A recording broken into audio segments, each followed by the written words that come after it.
I'd like to wish everyone here a blessed Advent, rather. It's hard to believe that Christmas is only a few days away. Time has flown by, especially this year. But despite the speed at which the days on the secular calendar seem to be passing by, despite what the media, the stores, and the rest of the world says, the sacred calendar, the liturgical calendar, the church is telling us, not so fast. It's not quite Christmas yet. We still need to get ready for the Christ child. We need to prepare for his arrival. So I want to commend you for being here tonight, for despite all the external preparations that clamor for our attention, you have recognized, and more importantly, you have chosen the better part, to prepare interiorly, to prepare your soul for our Lord's arrival, for his advent.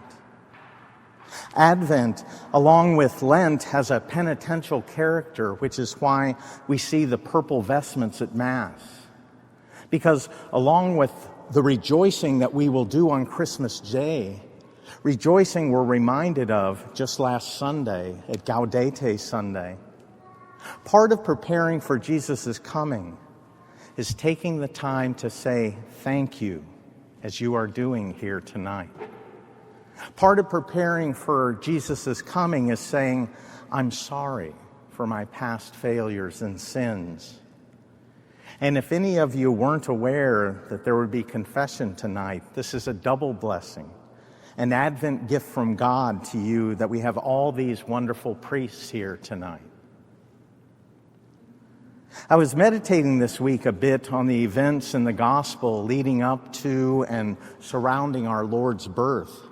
Specifically, when the angels appeared to the shepherds and when the star appeared to the three wise men.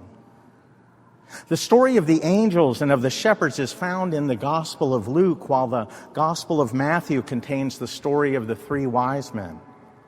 I couldn't help but notice how God interacted, if you will, with these two groups of men who, by earthly standards, did not have much in common. How, no matter what their respective backgrounds were, one very honorable and prestigious, one very humble and even despised, God wanted them both to know the good news of his advent, the good news of his arrival. These wise men were variously called kings, magi, or even astrologers in the ancient sense. They were very learned men and used all the skills that they had to find the King of the Jews. They searched ancient writings, prophecies, and the stars for clues to find the newborn King of the Jews. And these men of faith eventually found who they were looking for. But they assumed a king would be found in a palace. So it was there that they first looked for him. And it was a natural enough mistake, but isn't it interesting how our Lord is seldom found where we expect he will be? Now, despite how despite how the wise men are sometimes depicted in the manger scene with the shepherds, it's not at all coincidental that they actually came with their gifts of gold, frankincense, and myrrh a full 2 years later after our Lord's birth. That's why they're here in front of me rather than over at the manger scene. So which of these two groups actually saw Jesus in the manger? It was the shepherds.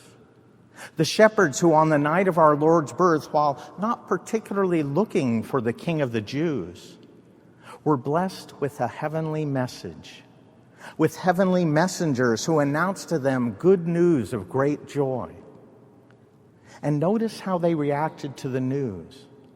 They immediately went in haste to Bethlehem, for they too were men of faith. But why them? Why poor lonely shepherds rather than, say, the Pharisees or the Sadducees?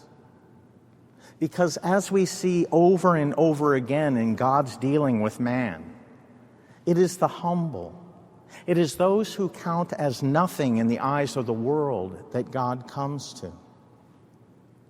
We could just as well as ask why Mary was chosen as Jesus' mother. She was in the line of David, yes, but she was a poor, lowly maiden of no particular importance in the world's eyes. The fact is, it is precisely because of that the shepherds and Our Lady were thereby qualified in the eyes of God. For human honor and ability mean nothing to him. But the message for us tonight is that God's advent, his arrival, is announced to all, the learned and the simple, the proud and the humble. He wants everyone to know the good news.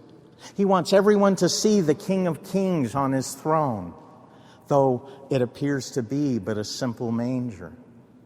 Likewise, he wants everyone to know that he has left us his body, blood, soul, and divinity in what appears to be but simple bread and wine. He wants this for all, but it is only those who have the eyes of faith that are able to see it. This Advent, let us humbly thank God that by his grace we have been given eyes of faith. And let us fervently pray that all may soon be counted among that number.